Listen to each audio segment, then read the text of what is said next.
So, spring is planting season in Missouri, and this guy here, Jared Wilson, is a Missouri farmer. It's his only opportunity during the year to get his corn and soybeans sown and sprayed. Not getting it in right would affect his yield in a major way, but every year he struggles to get his freaking John Deere equipment to do the damn job. Broken combines, tractors, harvesters have cost him hundreds of thousands of dollars in fixes and lost growth. Here's a quote from him. Time absolutely means money in this business, he says. When you have machines that are failing at those critical times of the year, when you have that one shot to get things absolutely right, it can severely impact your bottom line. A U.S. public interest research group report that was published in late 2023 estimated that farmers lose around $3 billion to tractor downtime a year and pay out a good $1.2 billion more in excess repair costs every year as a result of needing to rely only on the dealerships for repairs. And this is where we're going here. It's right to repair and John Deere's almost criminal locking down of things. And it's happening in the tech industry and other places as well. Wilson is among many farmers, like hundreds, that are represented in class action lawsuits fighting for right to repair in the whole agricultural industry. It's a movement that argues, right to repair that is, that customers should be able to fix their damn products when they break or pay independent repair people to do it for them, not be locked into only going to the dealer or the dealership. According to the lawsuit that Mr. Wilson here is a part of, Mr. Wilson here, they accuse John Deere of blocking farmers and everyday mechanics from fixing equipment without going through John Deere dealers. Although the company doesn't prohibit users from fixing equipment, the lawsuit claims it locks users out of repair because of access to the software and the tools that you need to get things to authorize. And here's the thing. So let me break this down for you quick. Imagine that your tractor has a GPS sensor that goes bad. So you just go on the John Deere website, order a GPS sensor, screw it in yourself, jump in your tractor and keep working, because a farmer works until the freaking job is done. That's not how it works. In the world of John Deere, I don't know about other companies, but I know John Deere are the worst. Anything you replace on that damn thing that connects in any way to the computer from John Deere then has to be plugged into that tractor to authorize that new part to simply work. And it's done to lock everybody out so that John Deere themselves are the only ones that can do it. Now, John Deere has brought out some software so that farmers can reinitialize some parts, but even the air conditioning is still locked out. So if you have somebody come around and fix a leaking compressor, you can't use your air conditioning until the John Deere guy shows up and authorizes the tractor to use the new compressor. That's how stupid it is. The whole idea has to die. Right to repair needs to be put into legislation so that we own the damn products we buy and we can choose who repairs them for us if it's not going to be ourselves. It's totally bonkers. Yeah, it's unbelievable that any legislative body in any country has let this get to the point it has. Everybody jump on right to repair and promote the idea that we should own our own goddamn stuff.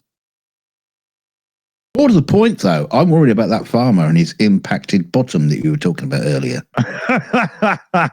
Well, as you can see, he's got a decent bottom. So if he impacts it, he probably won't feel it much. I think he'd be all right.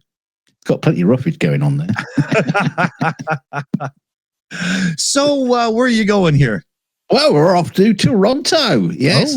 Oh. A terrifying night during March turned into a parent's worst nightmare when a Toronto mum says an Uber driver drove off with her 5-year-old daughter asleep in the back seat.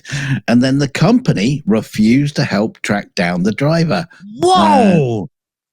Julia, her boyfriend, and their 4 children were returning from Toronto Raptors game when they ordered an Uber due to a flat tire. Her daughter had fallen asleep in the far back row of the vehicle, and after arriving at her boyfriend said, "Boyfriend, you got 4 children, and still you get married. Crying out loud. Put a ring on it." Anyway, the couple discussed aloud how they'd unload the kids and gear. Julia would grab the garage opener while her boyfriend got the other 3 children and car seats out. Once the back seat was cleared, Julia would retrieve her sleeping daughter.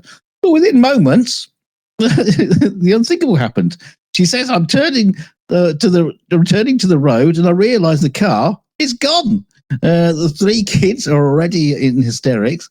And why did he leave her? Where did he go?" Yeah, so Julia called 911 immediately, and Toronto police arrived within minutes and attempted to contact Uber to reach the driver.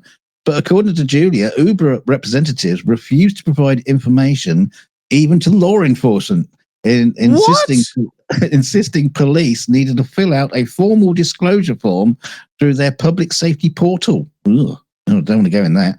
There was not a purse or a phone left behind, Julia said. It was a 5-year-old child on a winter night. Uber's policies state they require law enforcement to submit emergency disclosure requests via their online portal or emergency email form. Emergency email. How does that help in an emergency? Yeah, so Toronto police confirmed they did not receive assistance from Uber, but eventually located the driver themselves. According to a police spokesman, the driver was unaware that the child was still in the vehicle, and the 5-year-old was found in good health about 20 kilometers away from where she'd been left behind. Paramedics assessed her on the scene as a precaution. Julia was reunited with her daughter an hour and a half later, describing her child as physically unharmed but emotionally distraught. Yeah, I can imagine it. Wow. Can you imagine this is like waking up in the back of the car going, "Mommy, where's this strange man taking me?"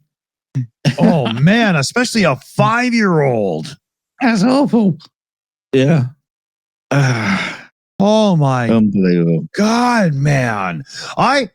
And this kind of links in with right to repair a little bit as well, but there's this other thing going down huge where everybody's trying to put in to the user the user agreement that you supposedly agreed to that's 10 miles long, but they always put forced arbitration. You can't take us to court, forced arbitration.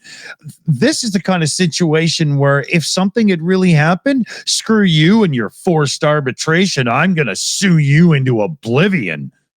Like all the other stories we've done about, like, we had the other one the other day about the taxis that were like, recording your information, and your conversations.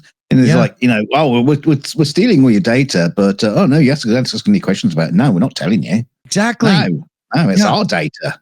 This is why I often say I'm just more comfortable with a regular taxi, because I can instantly call the dispatch myself and say, I left my phone in that cab. And they go, oh, okay, that was 44. Yeah. Hold on. Boom, boom. Yeah, they found it in the back seat. Okay, come on down and pick it up. I mean, it's just that simple.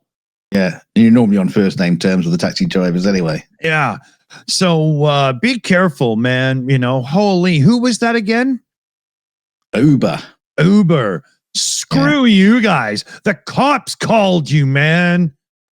Yeah, screwboat Uber. Yeah, shame on you guys. Thanks for joining us. If you're new here, click subscribe because it really helps. And if you don't want to leave a 5-year-old child in the comment section, just leave a comment. Why not just do that? It's probably a lot better, a lot safer. We'll supply pillows.